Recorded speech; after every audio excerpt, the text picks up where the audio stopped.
the dorm.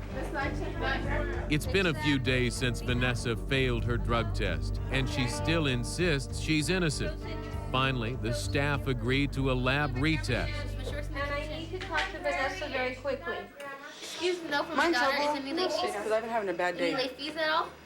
To nearly everyone's surprise, there was a computer error at the lab, and Vanessa was telling the truth. Her test was clean. The next day, Vanessa's privileges are returned, and she's looking forward to spending the weekend with her family. I go home this weekend. I'm going to spend it with my boyfriend and my mom. Vanessa? Yes? But just when she thought the worst was behind her, Vanessa finds out she's being charged with a new crime. What? IUPO's here to see you. She's accused of prostituting a girl 6 months earlier. And our probation officer came up to Mirandize her, get rid of her rights, and discuss the case with her and explain to her that she was being charged with a new misdemeanor. Can I steal her? Yeah, please. Come on with me, Vanessa. I'm getting emotional. It's all right, you can be emotional. Come with me, hon. Okay, why don't you have a seat? I want to follow up on a conversation with Mr. Dow that you just had.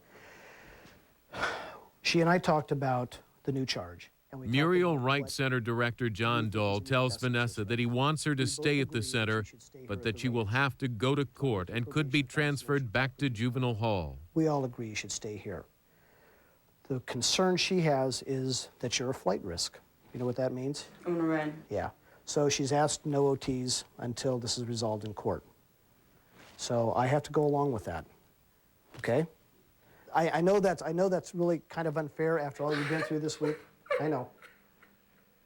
I know, Vanessa.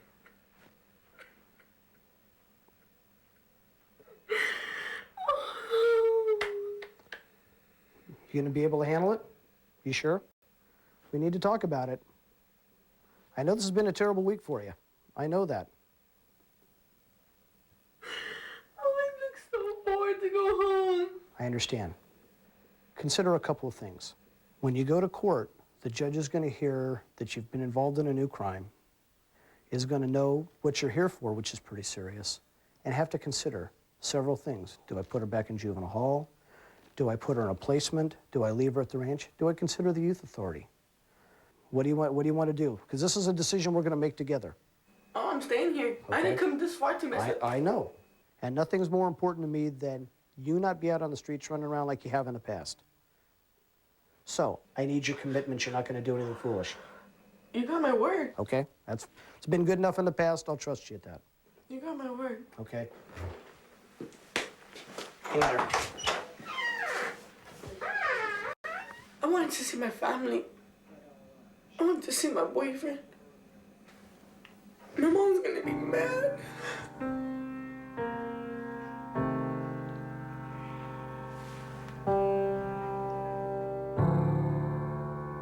This morning, I had to go to court, and I was scared all morning because I thought that I was gonna get hall time.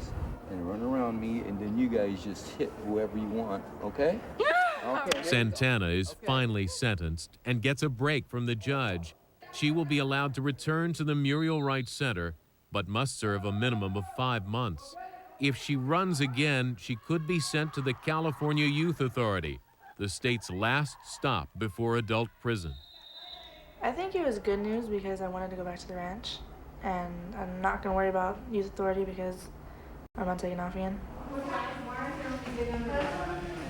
On Saturdays, we have, we call it grooming night.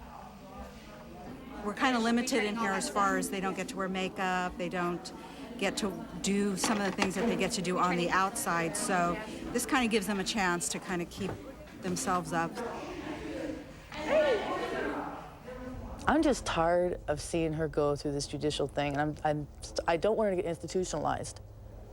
I don't want her to get too comfortable with this and then end up being the type of person that can't live outside. Like, it's nothing to me now. Oh, how cute. I mean, it hurts to be away from family and away from out there. But it's like, I'm not in here crying all the time like I used to. Look at this rabbit.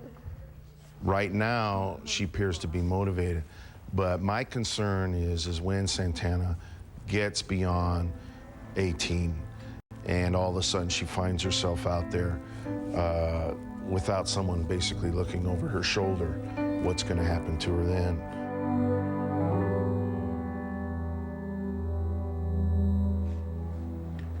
I came to the penitentiary when I was 17 years old, and I'm 30 years old.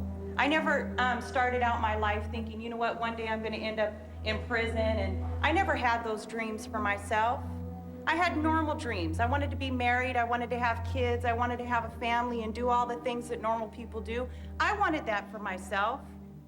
So in the beginning it is confrontational and they are in the girls' faces, but at the end of the day they try to explain this is why we did it. It's not to hurt you, it's not to put you down. It's basically to show you that this is what we live every day.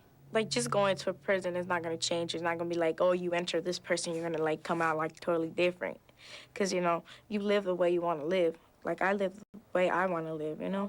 Anymore. You're coming to the penitentiary. When I went there, I got to see what And could that's what we're here happen. to try to I entered prevent. another We're not trying world. to see you That, guys come like, here. I entered the future, my We future. don't sit up every That could be any of the girls that were in there, you know?